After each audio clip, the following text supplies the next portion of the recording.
you can see that exercise 4 and exercise 5 are just like that last lemma and theorem that we have proved in the text. In that lemma we had that every prime of the form 4n plus 1 makes such a congruence solvable, and then we proved that every such prime is a sum of two squares. Here just the opposite is happening. No prime of the form 4n plus 3 makes this congruence solvable, and no prime of the form 4n plus 3 is a sum of two squares. And for this one also we are going to refer to Burton's work.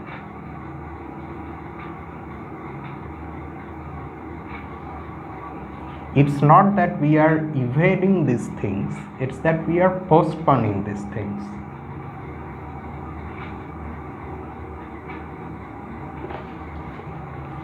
Let me remind you that this means that we have to look at the book Elementary Number Theory by David M. Burton. There you have these results.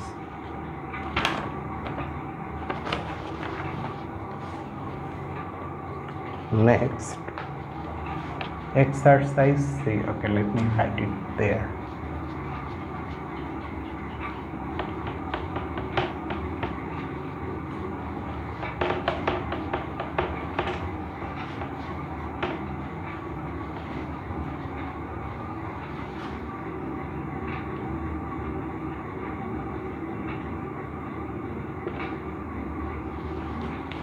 Exercise 6. Prove that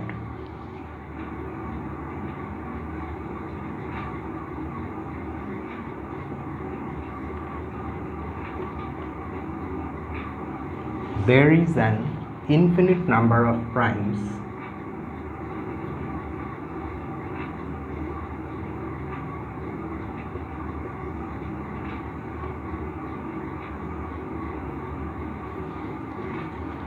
of the form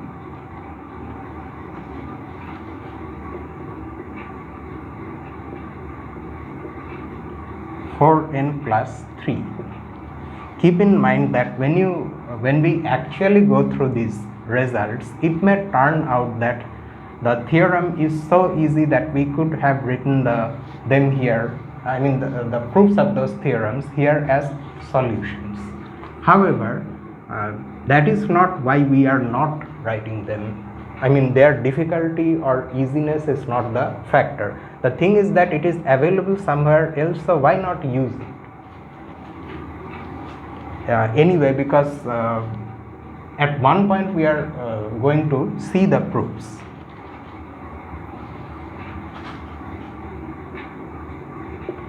So for this solution,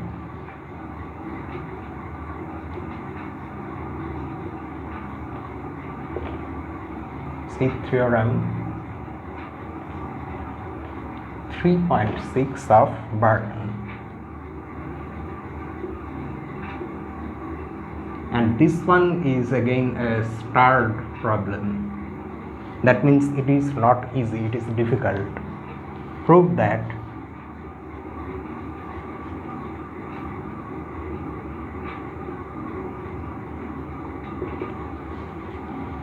there exists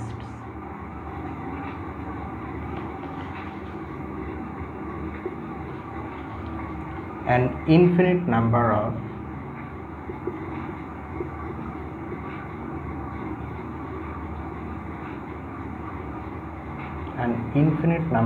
primes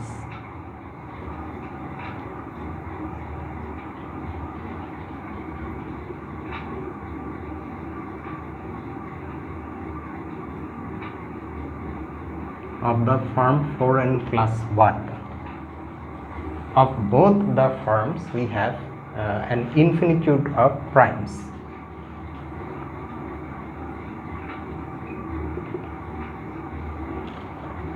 See theorem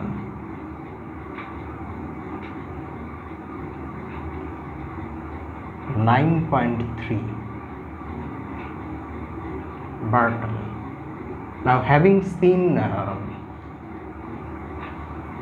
4 exercises in a row like this, for which we are referring to theorems of Barton, you may think that this whole set of exercises will end like this, but no.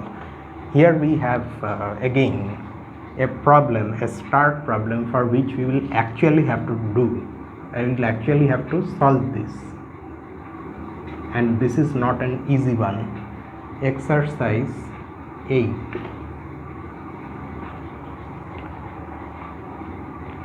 See, in the ring of integers, we already know, actually we don't know, but we know that there are infinitely many prime numbers.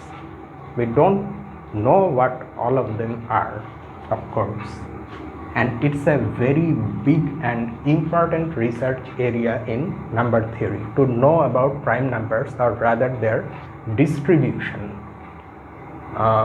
Many things have been found, and the most enigmatic and perhaps the most important unsolved problem is actually related to this distribution of primes, which you may know as the Riemann hypothesis, which really is a statement in complex analysis about complex functions, but it is intimately related to the distribution of prime numbers. It is very interesting and it is unsolved yet.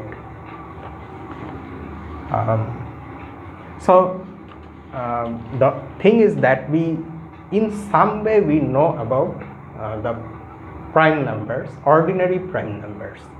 Now, in this exercise, we will be asked to find all the prime elements in the ring of Gaussian integers.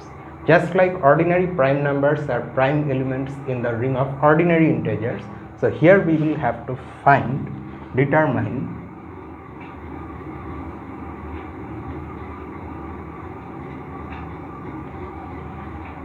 all the prime elements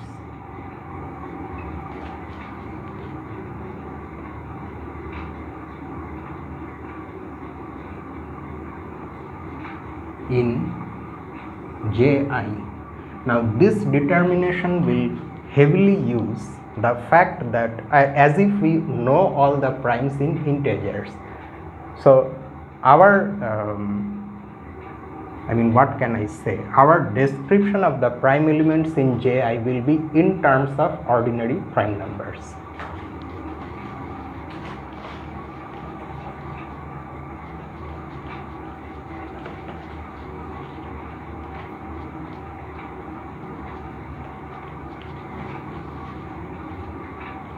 Okay, so let us start the solution. It's a bit long.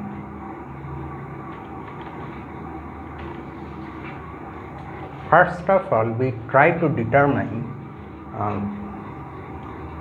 which elements in the ordinary ring of integers are prime elements in Ji. It's because J itself is a subring of Ji, so its elements will also may come in the list of prime elements of Ji. Okay, so we start like this. Clearly,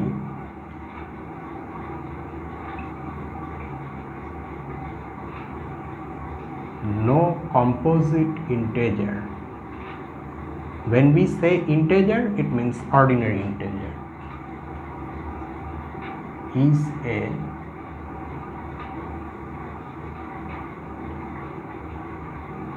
prime element in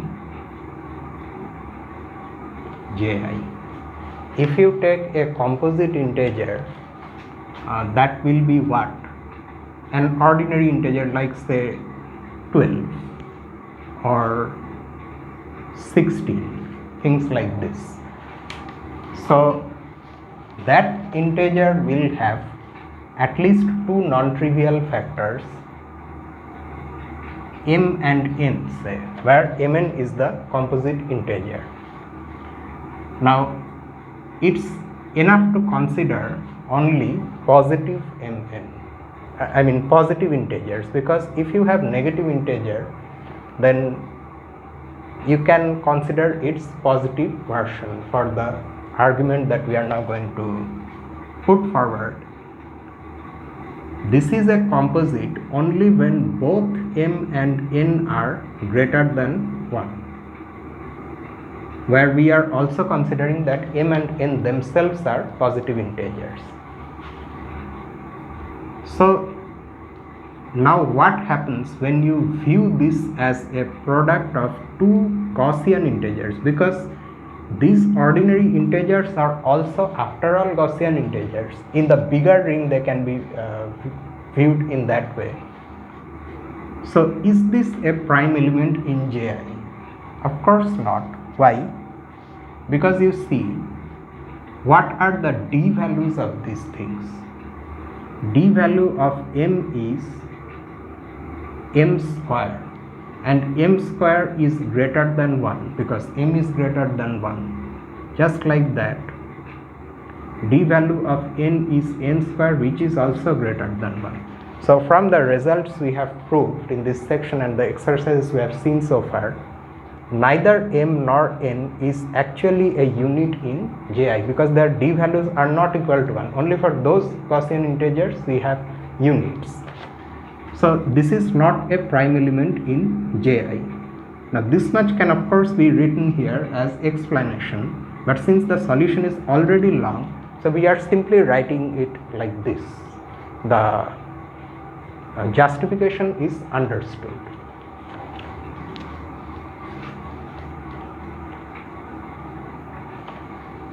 So that means, as far as the ordinary integers are concerned, our search for prime elements in Ji is now narrowed down to the prime numbers themselves. Okay, because composites will not give us prime elements in Ji. Okay, so now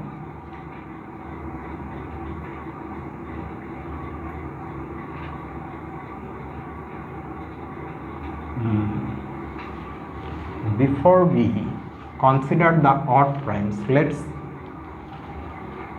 settle the even prime case, which we have already seen. Since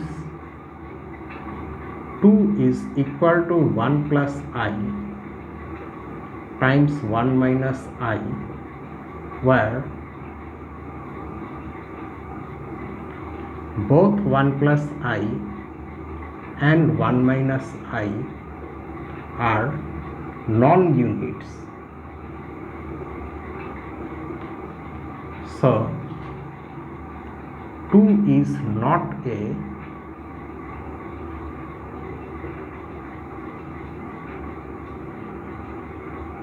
prime element in Ji. Fine. So if not composites, then we have focused on the prime numbers. Among them, we got rid of 2. 2 happens to not be a prime element in Ji.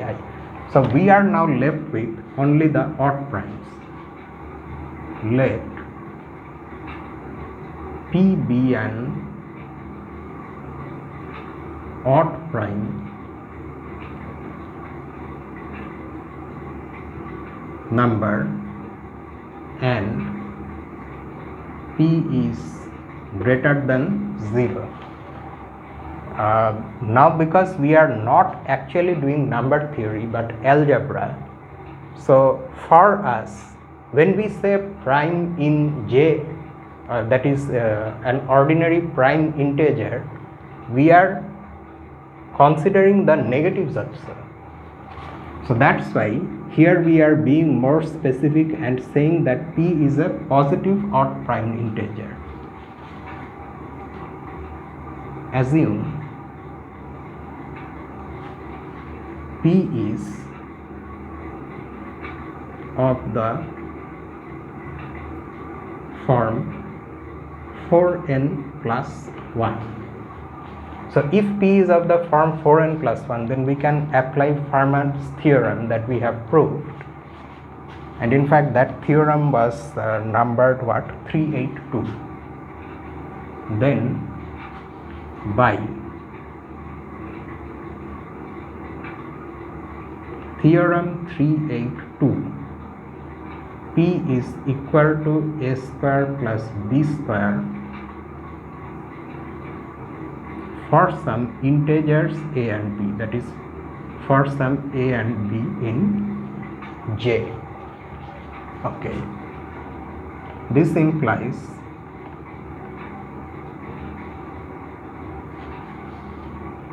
P is equal to a plus bi times a minus bi. Okay, so we have been able to express P as a product of two Gaussian integers. Now to determine whether P is a prime or not, a prime element or not in Ji, we have to see whether these Gaussian integers are units or not. If a plus bi is a unit,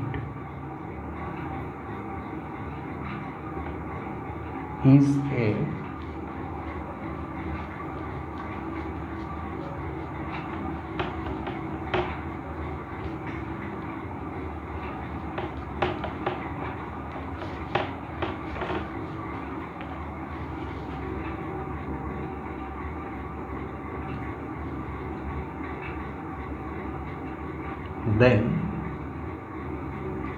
a square plus b square is equal to 1, because if it is a unit, it is either 1 or -1 or I or -I. Those are the only 4 units. So their d value, all of their d values are equal to 1, and hence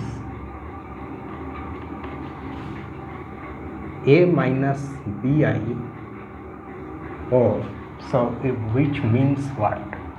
We cannot go like this. If a square plus b square is equal to 1, then a square plus b square is equal to 1, and hence we get the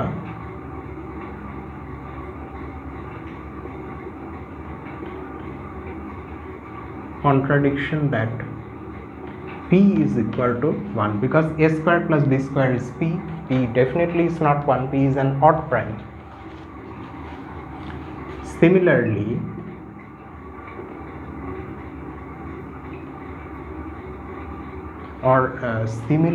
we can write like this. Instead of writing similarly, a similar contradiction, actually the same contradiction, a similar case occurs if we assume a minus bi to be a unit in Ji. So both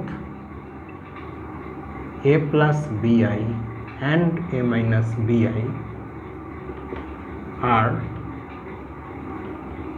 non-units in Ji. So that just tells us that this is a non-trivial factorization of P, and as such P is not a prime element in Ji. Hence P is not a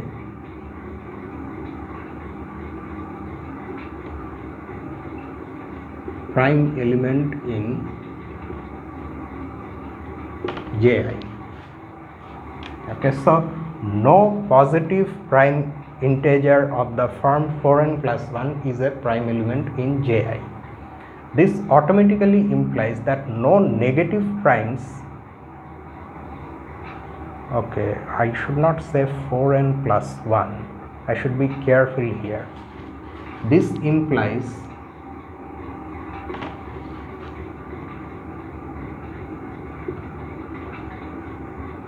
minus P is also not a prime element in Ji. Why? because you see, if you write minus p, then it will be minus of one of these times the other. So if both of them are non-units, multiplying by minus 1 does not make them, any one of them, a unit. So that's why minus p is also not a prime element in Ji. That's why all the prime numbers of this form 4n plus 1 as well as their negative counterparts, none of them is a prime element in Ji. Now we move to the other case where p is of the form 4n plus 3. Next, we assume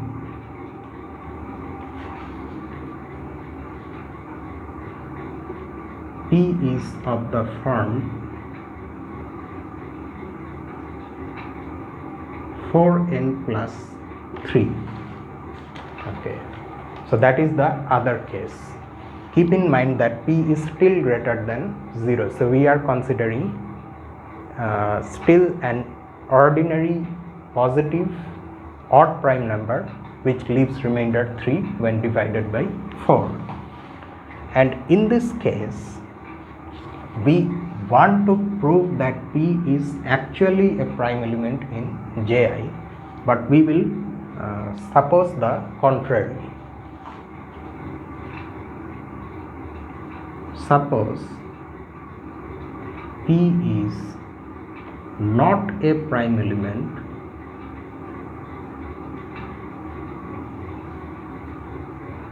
in Ji, and we try to arrive at a contradiction. Then p can be non-trivially factorized, that is, p can be written as, say, u plus vi times x plus yi, comma, where u plus vi and x plus yi are non-units in Ji.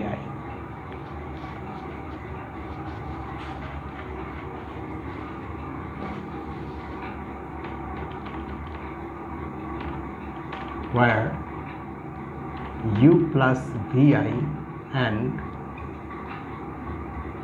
x plus yi are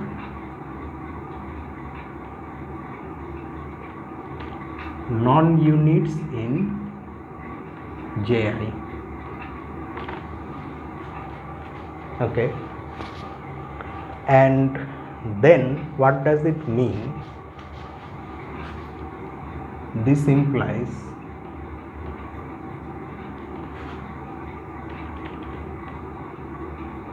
if we take complex conjugate on both sides, the left hand side is real, so p will stay as p, and the right hand side will be u minus vi times x minus yi. Now we multiply these two equations, hence doing that we will get p square on the left hand side. On the right hand side we will have u square plus v square times x square plus y square. Okay.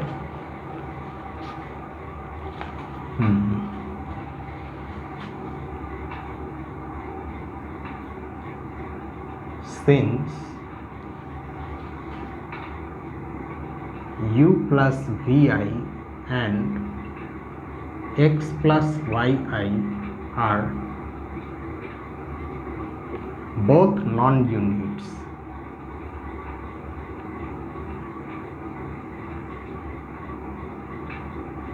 we must have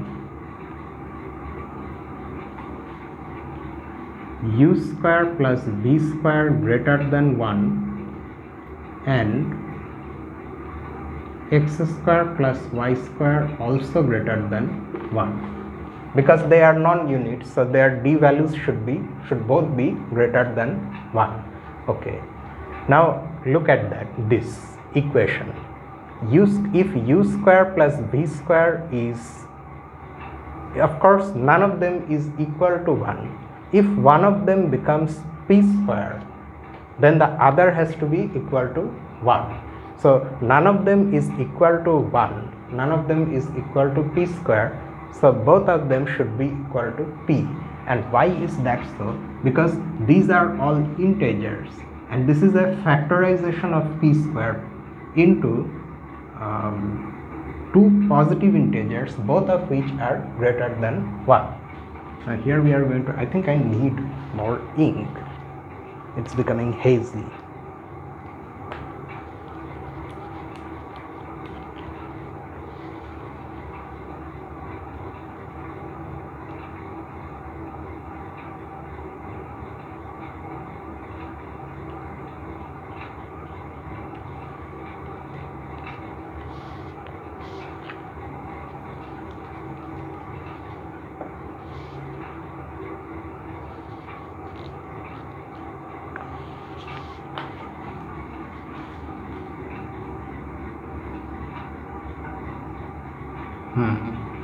So how should we write this?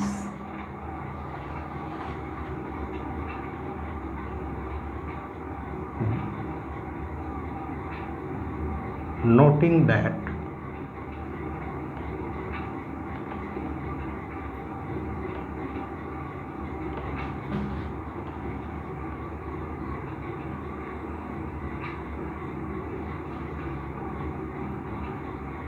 u square plus v square and x square plus y square are positive integers.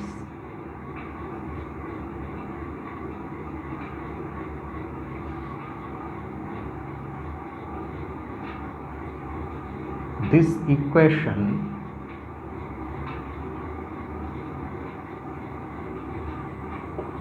implies p is equal to u square plus v square. So what we are doing here is that these are factors of p square, and this is not equal to 1 because of this. This is also not equal to p square, because then x square plus y square has to be equal to 1. So this is neither 1 nor p square, so it has to be equal to p, because the only positive factors of p square are 1 or 1 and p square. So that's why p is equal to u square plus p square. But now see what we have got here. P is a prime of the form 4n plus 3. So according to a previous exercise, p cannot be written as a sum of two squares, and that's what we have got here precisely. So this is a contradiction. This contradicts, or this is a contradiction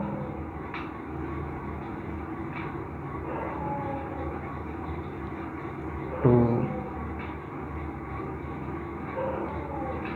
exercise 5. So that's why this supposition is wrong, that is p has to be a prime element in Ji.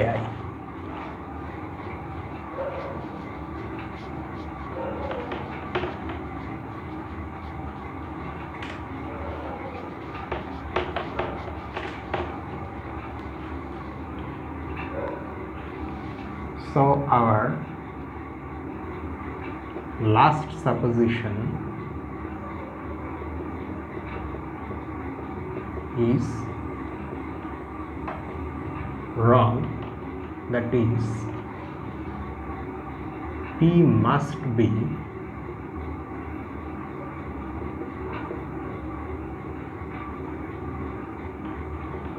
a prime element in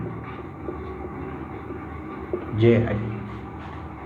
So consequently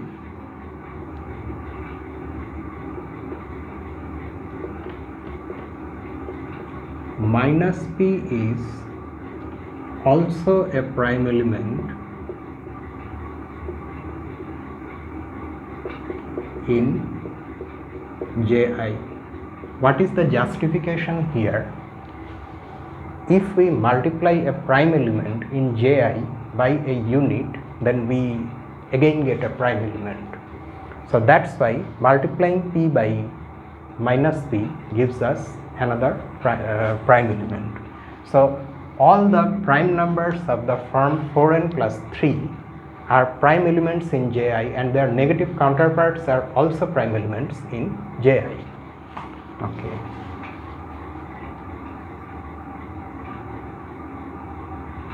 One can now see that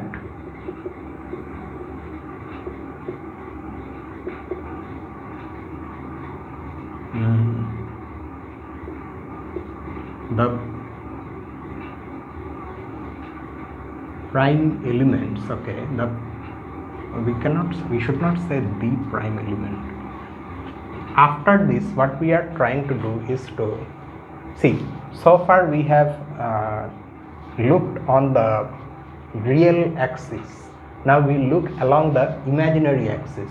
We have so far considered only ordinary integers, and in that area or in that region we have found all the prime elements in Ji, namely the prime integers, positive, negative included, which are of the form 4n plus 3, that is the positive prime numbers which are of the form 4n plus 3 and their negative counterparts.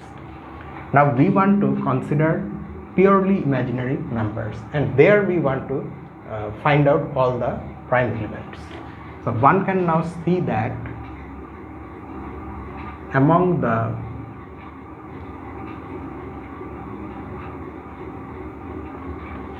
purely imaginary numbers,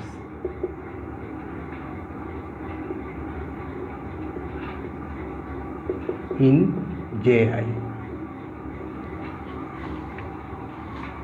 that is the numbers whose real parts are all equal to 0,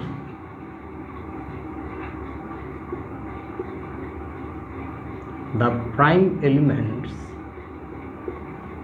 are precisely pi and minus pi. Okay, let me write it together. Pi and minus pi, where p is a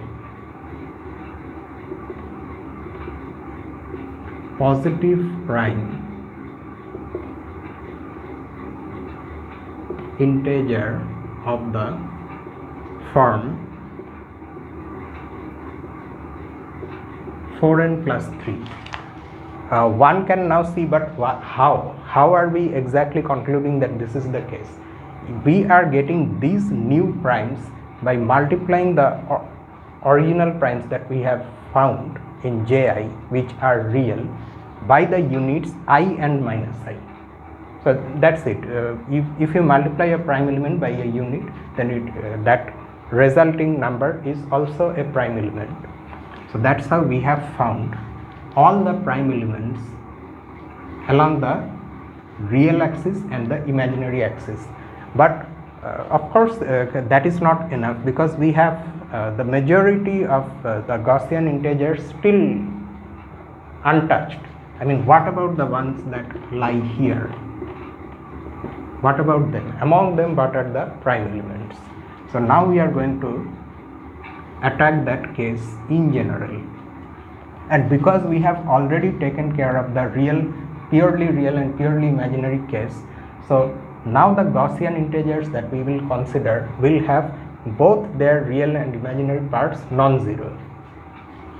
Okay, so now let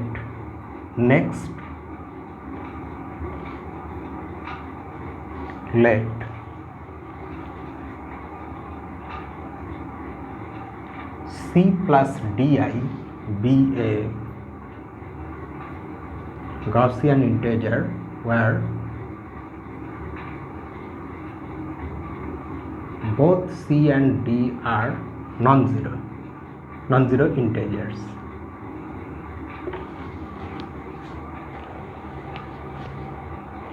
What we now claim is that this Gaussian integer will be a prime element if and only if its d value is an ordinary prime number.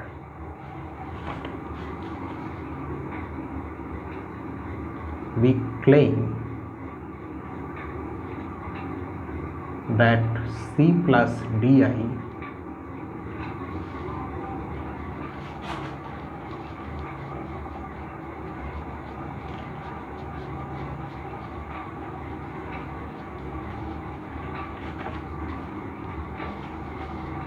is a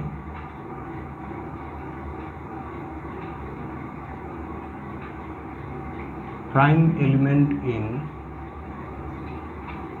Ji if and only if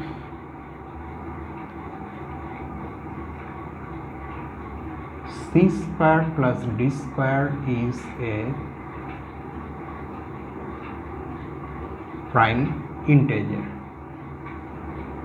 And we have to now prove this claim. So here we have two things to prove. We have two implications. If C plus di is a prime element, then this has to be proved to be a prime integer, and conversely also. If this is a prime integer, we have to prove that C plus di is a prime element. So the first one is this.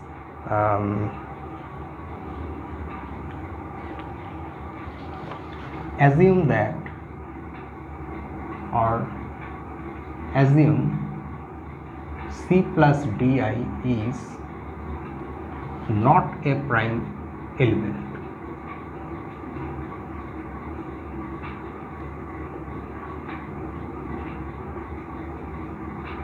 What do we get from that now? Now under this assumption, we have to prove that C square plus D square is then not a prime integer, but we will suppose that it is a prime integer and arrive at a contradiction. But before doing that, what is the consequence